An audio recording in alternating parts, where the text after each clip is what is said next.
Number 5 ஆப்பிரிக்காவில் இருக்கிற Morocco நாடு லிட்டில் சுவிட்சர்லாந்துனா உங்களால நம்ப முடியுதா? இஃப்ரான் சிட்டி மொராக்கோவோட மிகச்சிறிய நகரம். இந்த பனிபோர்த்திய இந்த நகரத்துல சுவிட்சர்லாந்து போலவே உருவாக்கப்பட்டிருக்கு. அங்க இருக்கிற மாதிரியே ஓக் மரங்கள், உயரமான சிவப்பு கூரைகள் கொண்ட கட்டிடங்கள்னு சுவிட்சர்லாந்துல வசிக்கிற ஃபீல தருது இந்த இஃப்ரான் சிட்டி. ஆண்டு ஃபுல்லாவே இந்த சிட்டியில சுற்றுலா பயணிகள் அதிகமானோர் வந்துட்டு போயிட்டு இருக்காங்க.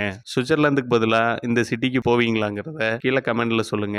நம்பர் 4 உலகத்திலேயே ஜாலியான சிறை எங்க இருக்குன்னு உங்களுக்கு தெரியுமா? வாங்க பார்ப்போம். நீங்க இப்ப ஸ்கிரீன்ல பார்த்துட்டு இருக்கிறதா உலகத்திலேயே ஜாலியான சிறை அப்படின்னு அழைக்கப்படுது.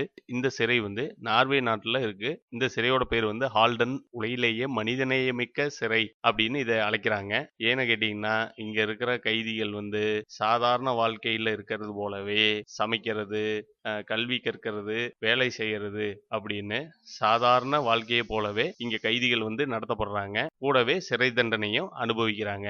அதனாலதான் இது வந்து உலகத்திலேயே ஜாலியான சிறைனோ மனிதநேயமிக்க சிறைனோ அழைக்கிறாங்க.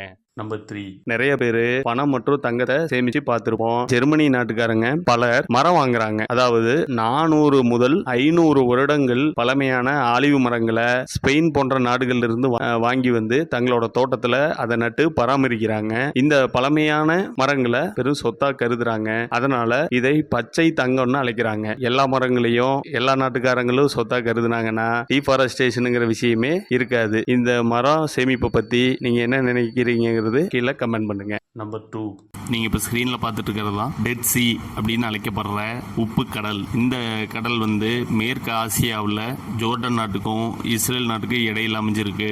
இது 300 சதுர மைல் பரப்பளவு கொண்டது. இதுல வந்து எந்த உயிரினங்களும் வாழ முடியாத சூழ்நிலை இருக்கிறதுனால தான் இதை வந்து டெட் சி அப்படின்னு அழைக்கிறாங்க.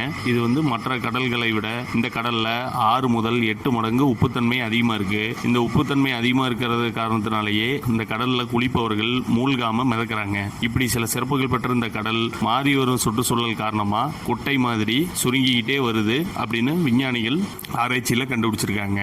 நம்பர் 1 டிராபிக் ரூல்ஸை மீறினா வாகன ஓட்டுநர்களுக்கு ஃபைன் போடுற வழக்கம் உலகம் ஃபுல்லாவே நடைமுறையில் இருக்கு. இந்த ஃபைன் அமௌண்ட் சீட் பெல்ட் போடாதவங்க, ஹெல்மெட் போடாதவங்க, ஓவர் ஸ்பீடுன்னு ஒவ்வொரு விதிமீறலுக்கும் மாறுபடும். இந்த டிராபிக் ரூல்ஸை மீற எந்த ஒரு வாகன ஓட்டிக்கும் யாரா இருந்தாலும் ஃபைன் அமௌண்ட் ஒரே மாதிரி தான் இருக்கும். ஆனா பின்லாந்து நாட்டில் பார்த்தீங்கன்னா கொஞ்சம் வேற மாதிரி.